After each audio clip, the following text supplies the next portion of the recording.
It is TWAB's day, which is a weird way to say that we have a new TWAB to look over, and quite a lot of spicy details actually. Some first looks into Season of the Deep, as well as some new mechanics there.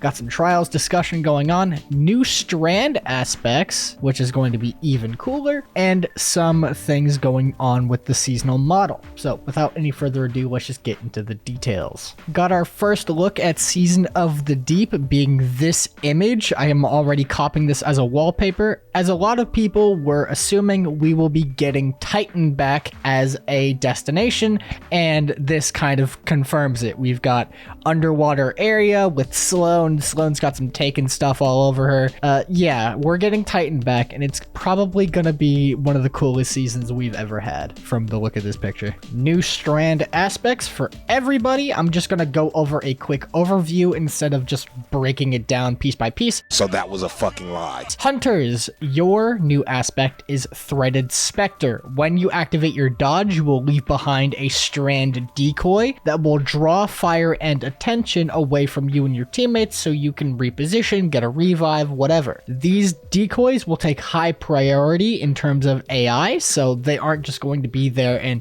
have a chance of distracting enemies. They will distract enemies. And when they receive sufficient damage or a certain timer expires, they will explode, revealing 2 threadlings. This is a way for hunters to get into the threadling playstyle while also having a way to kind of control the battlefield a little bit, which I think is pretty neat. For my titans out there, you guys have Fleshay Storm, which is similar to your Consecrated Pommel ability on Solar. While you're sliding and activating your melee ability, you will launch into the air, blasting away anything that is around you.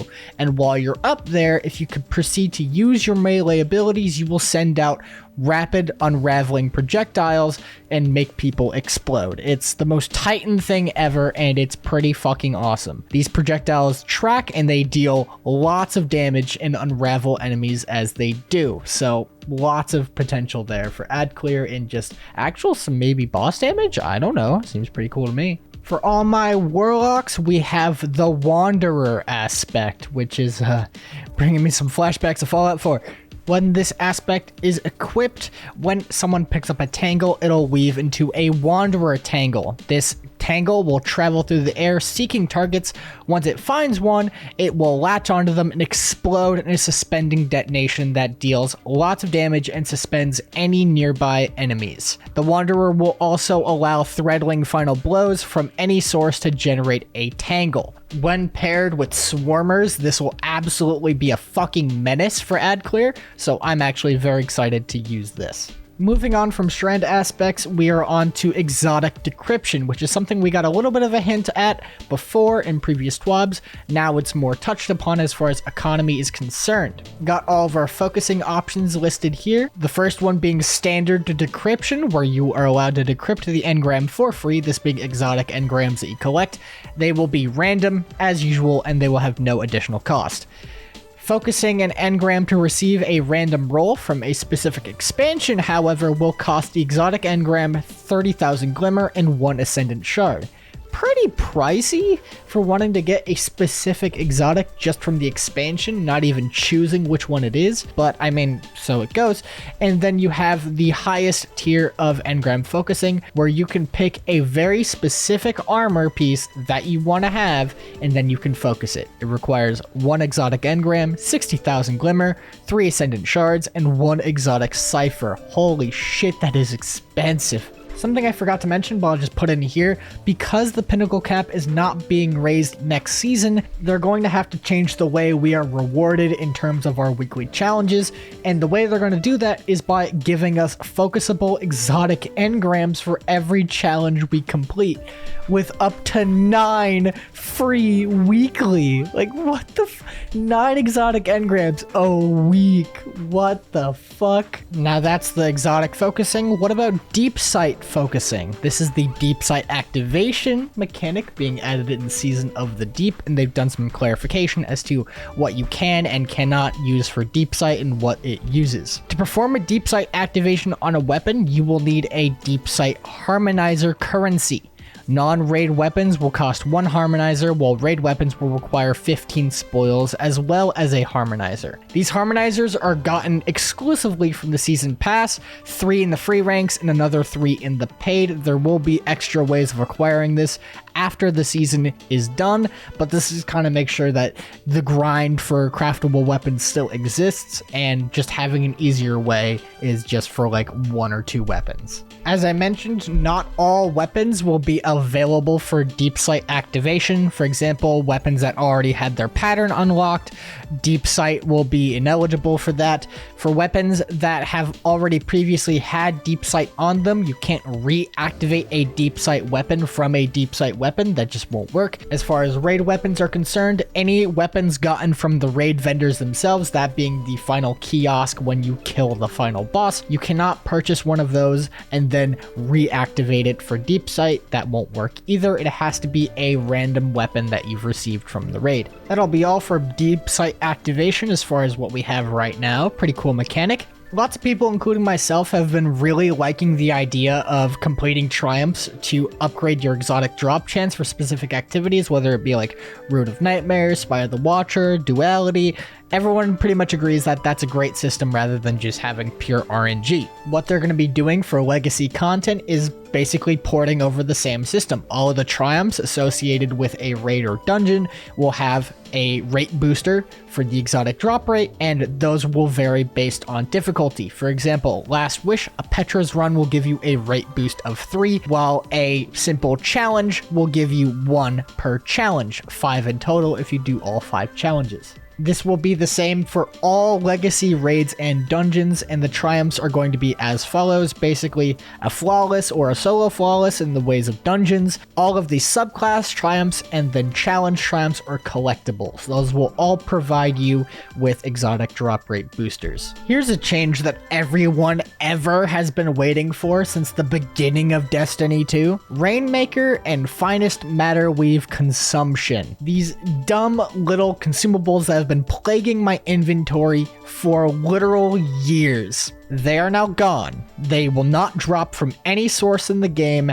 ever. If they are already in your inventory, you can consume all existing Finest Matter Weave for 1 enhancement core each. So if you have a stack of 1,000 of these just sitting in your inventory, guess what? You hold F for 3 seconds and you have 1,000 enhancement cores. That's pretty fucking sick. And for Rainmaker as well, it will be dismantled for 3,000 Glimmer, but who the fuck really needs Glimmer because Raoul exists.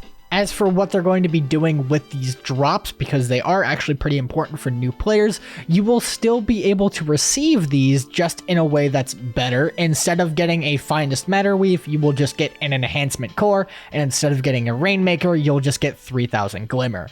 Very simple, very easy, no changes were made except clearing up 2 inventory slots that I've been trying to fucking get rid of. Thank you, Bungie. It's about fucking time. Debatably, the most important thing on this TWAB is the Good Boy Protocol. Remember Archie from last season, that beautiful Robo-Doggo? He is coming back. There will be a dedicated space for him and any other pets we receive in the following seasons. Fucking nice, dude. All of your stat trackers for Good Boy Protocol will be returned to you and will retain your progress from your previous season. Now, I'm gonna go over what is probably the most controversial aspect of this TWAB, or literally any TWAB that has ever existed. They are changing the price of seasons to make it just a little bit higher. It's going from 1,000 silver to 1,200 silver, which in real world conversion is $10 going to $12. They are changing it by $2. And Twitter is fucking insane. It is a war zone. Everyone is losing their fucking mind over $2. Now, I'm not going to say anything on the spending habits of anyone else, but for me, that literally just means not buying a bag of chips for a day. And if that means that we have better content in every season going forward, I'd say that $2 is worth it. $2 is very little money. You literally don't even need to worry about it unless you're some starving child in Ethiopia. $2 means fucking nothing to you. Most people spend double that getting a fucking coffee from Starbucks. So don't go off and say, oh my god, Bungie bad, I'm literally quitting the game because I have to pay $2 for a fucking season, because then you're just gonna look fucking stupid. I'm sorry for getting so harped on this point, but people are fucking enraged. They are sending death threats to devs and whatever because they're being made to pay $2 extra. That's not cool. Like, they didn't ask to be harassed, just like you didn't ask to pay $2 extra for a season. But it's a video game. You always have the choice of not paying for it. And even with these changes to the seasonal model's price, the expansion for a year's deluxe edition doesn't change in price at all. So debatably, you're saving more money buying the deluxe edition than you are just buying the seasons outright. Also, let's be honest, if you're playing Destiny, you're going to cough up that money regardless. I can guarantee you that the types of people that go onto Twitter and rant at Bungie and send death threats to devs are the most chronically online and chronic Destiny players out of all of us, and are probably just looking for a reason to be mad. Now, I'm not saying that there's literally no reason to be mad. Having anything raised in price fucking sucks. But $2 for 3 months of content, come on, that just seems silly. Now that we're away from the controversial topic of $2 being drained out of your wallet, let's talk about trials, the other controversial topic. They are bringing in some new rewards, that being a new ghost shell, exotic ship, exotic sparrow, and actually a new shader, which is interesting.